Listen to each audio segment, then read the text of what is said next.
نفسك انت وهو. جراس عبد اللطيف، انت كل يوم يا ابني عندك مشكله. وانت يا سي فوزي، دي اخر مره اشوفك لابس فيها القميص ده، مفهوم؟ ماله القميص ده؟ ده انا شاريه من بورسعيد ب 150 جنيه. كداب يا بيه، اسالني انا، ده من وكاله 3 ب 10 جنيه. الوكاله دي تلبس منها انت يا خرده. انت اهو، انت عايز تضربه قدامي كمان؟ انجر انت اهو على مكتب المشرف الاجتماعي، انجر. حاضر يا استاذ. بس هو هيضربني لحسن ازعل منك. اهو ده اللي انت فالح فيه يا ابو دم خفيف. اتفضل، كل واحد على فصله.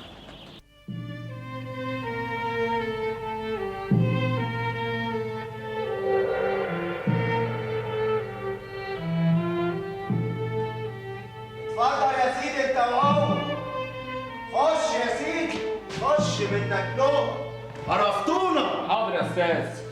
صباح الخير يا استاذ حسين. تاني يا فوزي؟ انت يا ابني مش لسه الاسبوع اللي فات واخد رفد داخلي واقف طول النهار قدام مكتب الناظر؟ حصل ايه؟ حصل. يا بيه دول كانوا شويه زعل وراحوا لحالهم. كداب يا بيه، كداب. ده كسر لي فانوس الخنزيره بتاع ابويا ولازم يدفع ثمنه، لازم. هو السبق كده، مش قد ما تدخلوش. سبق؟ سبق ايه يا اخويا انت وهو؟ البهوات. البهوات يا سيدي كل يوم الصبح يجوا يعملوا سبق مع بعض ويخبطوا في بعض ويجوا هنا يقرفونا. يا اختشي على دمك منك له. انتوا ايه؟ دي تالت سنه ليكوا في ثانويه عامه، يعني اخر فرصه. خلاص؟ مش ناويين تدخلوا الجامعه؟ عني انا مش ناوي. انت ناوي يالا فوزي؟ يالا دي يالا، يالا فوزي دي يالا. استاذ فوزي، انا شخصيا ناوي اسافر بلجيكا في الاجازه ومش راجع تاني. ليه؟ قالوا لك بلجيكا ناقصه مقاطيع ومستني الصيف ليه يا اخويا؟ ما تقعد في بيتكم من دلوقتي وتريحنا. خلينا نشوف شغلنا مع العيال اللي عايزه تتعلم. ايه ده على كتفك يا كابتن؟ بس حضرتك بقى تكلم امي لان هي اللي عايزه الشهاده عشان تعلقها في الصالون وتغيظ بيها يا خالتي. بتعدل انا انت هو في كلامكم. حاضر يا كابتن. يلا هات انت وهو على حساسكم. مش عاوز اشوف وشكوا هنا تاني. والمره الجايه رفد نهائي، مفهوم؟ يلا امشي. يلا انت وهو.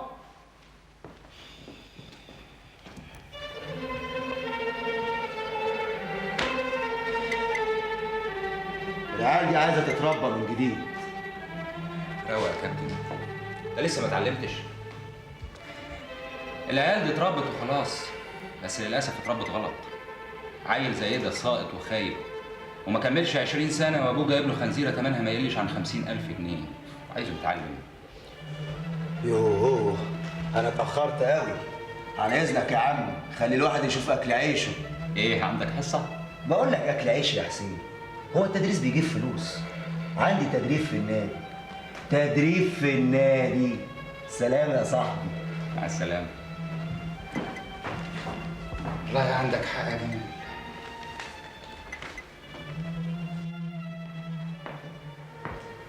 حسين، كويس اني لحقتك. وهروح فين يعني يا استاذ خليل؟ ده لسه حصتين عم نروح. ايه؟ عندك اكل عيش انت رخر؟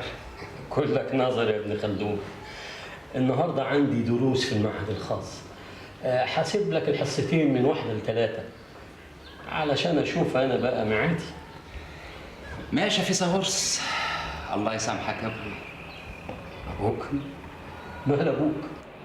هو اللي صمم ادرس اجتماعي. كان فاكرني بصحيح هطلع ابن خلدون ولا رفاعة الطهطاوي.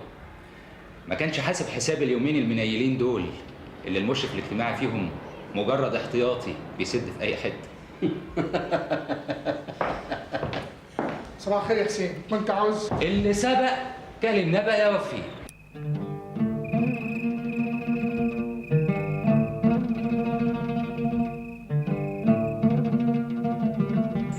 الا انت مش ناوي تتجوز يا حسين؟ هتجوز؟ اشمعنى؟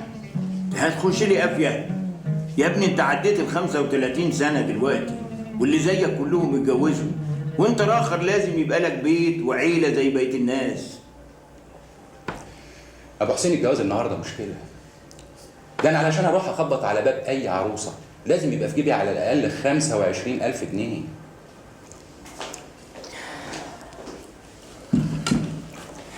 عبد الفضيل، إذا كان بسؤالك لحسين عايز توصل للي في دماغك أنا هوفر عليك المشوار. اسمع يا حسين، زي أخوك رمزي ما خطب وداد بفردة الأسورة التعبان بتاعتي، أنا هديك الأسورة التانية. اسورة ايه بس يا ام حسين؟ هو الجواز شبكه وخلاص. وبعدين رمزي حل المشكله الكبيره. مشكلة ايه دي يا حسين؟ مشكله السكن. رمزي سهل جدا يلاقي بيت في ابو العيده، لكن هنا في مصر صعب. تاهت ولقيناها. أخوك يتنقل مع أختك في أوضتها، وأنت تقفل البلكونة اللي في أوضتكوا وتوسع على نفسك. أخته مين؟ لا، أنا ما بحبش حد يشاركني في أوضتي، وخصوصا بقى خالة إلكترونيكس ده. أنا بحب أذاكر بالليل.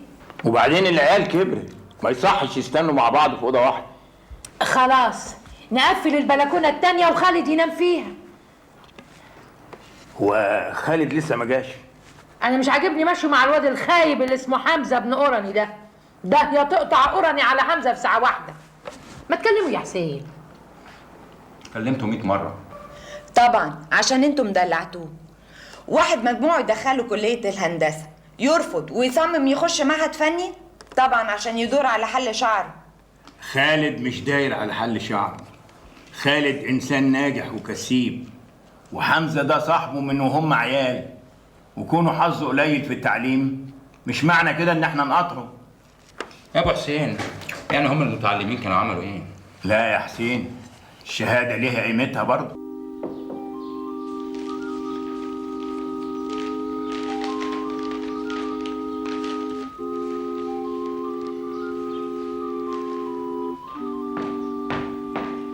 صباح الفل يا استاذ حسين. صباح النور يا كابتن. تشرب شاي؟ لا ميرسي قوي. انا جاي لك كده في موضوع ومش عايزك تكسفني. يعني لو مش عايز تقول لا ومن غير زعل. ربنا ما يجيب زعل. خير يا جمال. اولا معاك رخصه سواقه؟ رخصه ليه؟ ناوي تجيب لي عربيه هديه؟ يا اخي انا بتكلم جد. لا اصل انا عمري يعني ما فكرت اطلع رخصه. طيب بتعرف تسوق؟ الله، مش تفهمني الموضوع ايه؟ رد بس عليا. بتعرف تسوق؟ يعني بعرف بس بسيط كده. حلو قوي. انا بقى هجربك واطلع لك رخصه واخليك اخر تمام. لا مش فاهم. الحكايه يا سيدي ان اخويا الدكتور سمير ومراته من يوم ما سافروا قطر وهم بيبعتوا لبنتهم فلوس كاش، لقوا الحكايه دي بتاخد غلبه والفلوس بتتغير بالسعر الرسمي، فاشتروا تاكسي وقالوا يبقى ايراده هو مصروف البيت، ومشي المشروع حلاوه لمده سنه. بس بقى يا سيدي السواق اللي كان عليه عقبال عندنا اشترى تاكسي والعربيه دلوقتي واقفه. قصدك ايه يا جمال؟ اشتغل سواق على تاكسي؟ وبالعموله. انت عارف السواق اللي كان عليه بيطلع له كام؟ 300 جنيه في الشهر، يعني قد مرتبك مرتين، وهتطلع بيه من الساعه 3 بعد الظهر لغايه الصبح لو كنت عايز. ايوه بس اسيب وزاره التربيه والتعليم واشتغل على تاكسي. ومين قال كده؟ انت في شغلك زي ما انت. بقول لك ده بعد الظهر، يعني بعد الشغل. دي نعمه ما ترفضهاش. ايوه بس يعني مش ده ممنوع؟ تصدق بالله لا اله الا الله، انا لولا عقدي مع النادي كنت اشتغلت عليه من بكره. اتكل بس انت على الله ووافق.